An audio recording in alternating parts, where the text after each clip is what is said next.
Bueno, hola a todos. Mi nombre es Carlos Ferreira y soy el profesor de química de algunos SENS. Y quisiera tratar algunos temas para facilitar el estudio de la materia. Eh, Hay algunos conceptos que debemos manejar, por ejemplo, el concepto de materia. Si a mí me preguntasen qué es la materia, yo diría que es todo lo que nos rodea, todo lo que nosotros podemos tocar y percibir con nuestros sentidos. Incluso el aire de esta habitación, que está formado por oxígeno, nitrógeno, en su mayor parte y otros gases, es materia y yo puedo percibirlo, si bien no puedo leerlo ni verlo, con un sencillo movimiento de la mano puedo percibir que existe algo que me está tocando la cara cuando yo agito la mano.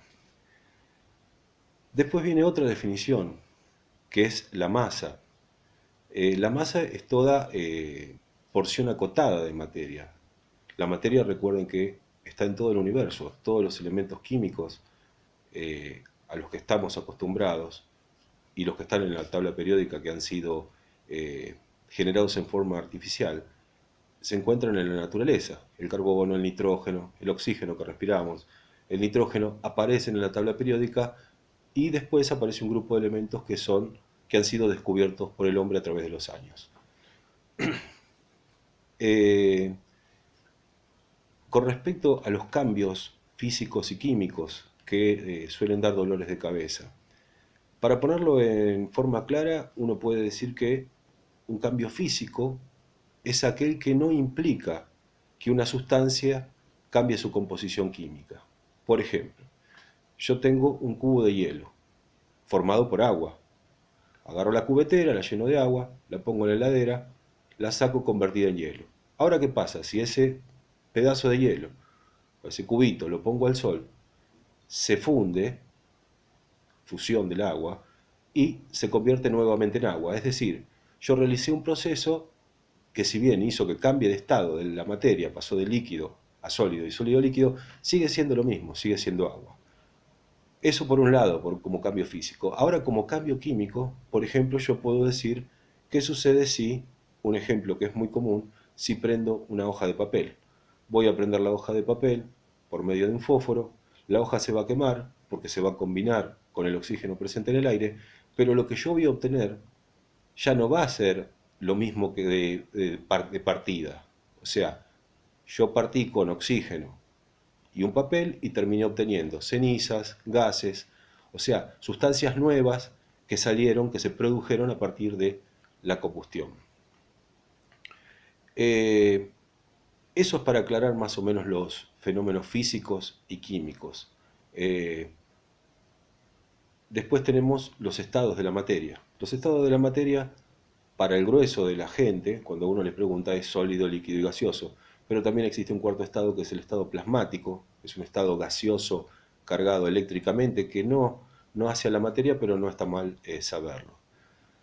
¿Qué sucede en el estado sólido? ¿Por qué las cosas son sólidas? ¿Por qué mantienen su forma y volumen propio?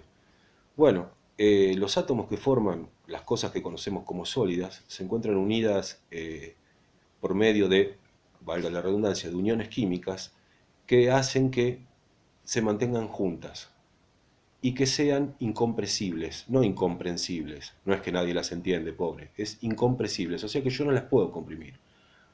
En el agua, por ejemplo, que es un líquido, fue por el estado sólido, pero en el agua, por ejemplo, el agua en estado líquido sí se puede comprimir muy poco, pero se puede comprimir más que en el estado sólido.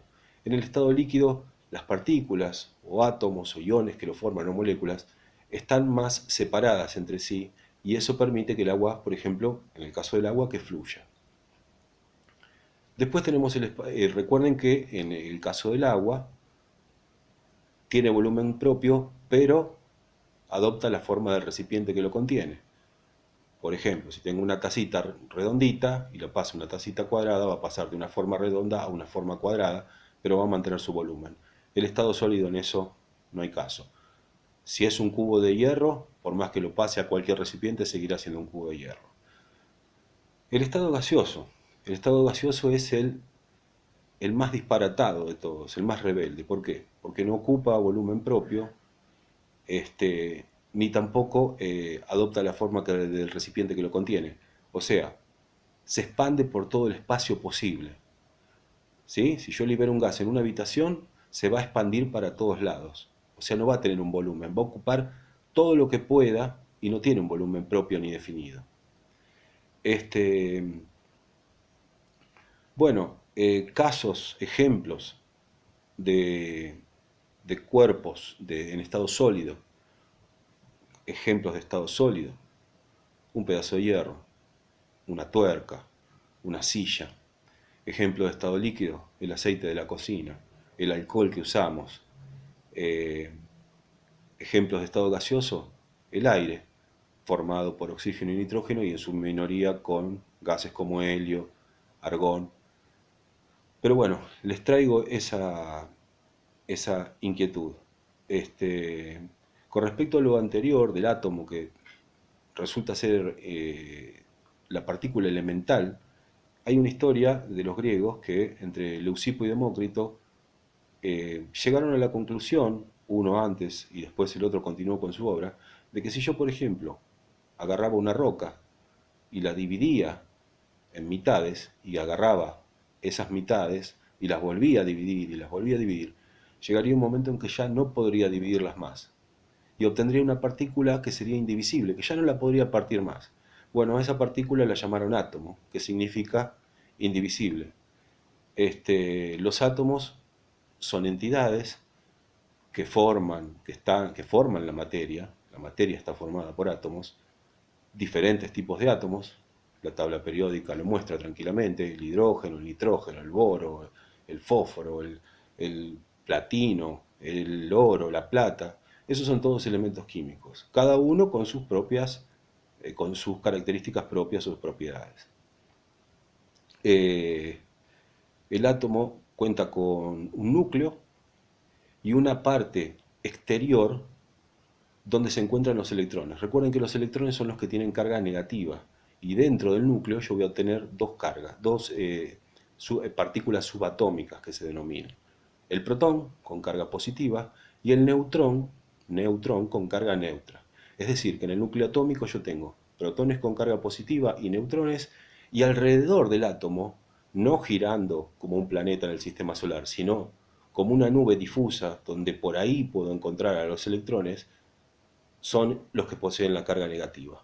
Cuando yo toco un cable que está pelado y me da teóricamente y me da una patada, como se dice, lo que está pasando a mi cuerpo son esos electrones provenientes del metal que yo estoy tocando. Eh, los metales conducen la electricidad, mientras que los no metales no. Entre los metales pueden figurar el hierro, el cobre, el platino, el oro, la plata, el sodio. Algunos dicen, pero el sodio, sí, el sodio es un metal.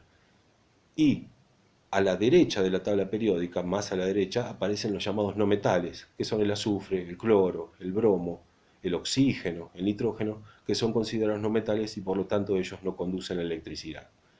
Así que bueno, espero que esta clase, este experimento de clase les sea de utilidad, manden consultas, traten de escucharlo el video y con eso creo que será suficiente como para que después puedan comprender los textos que veremos en clase. Bueno, espero que se cuiden todos y nada, aguantar la cuarentena que ya pronto va a pasar.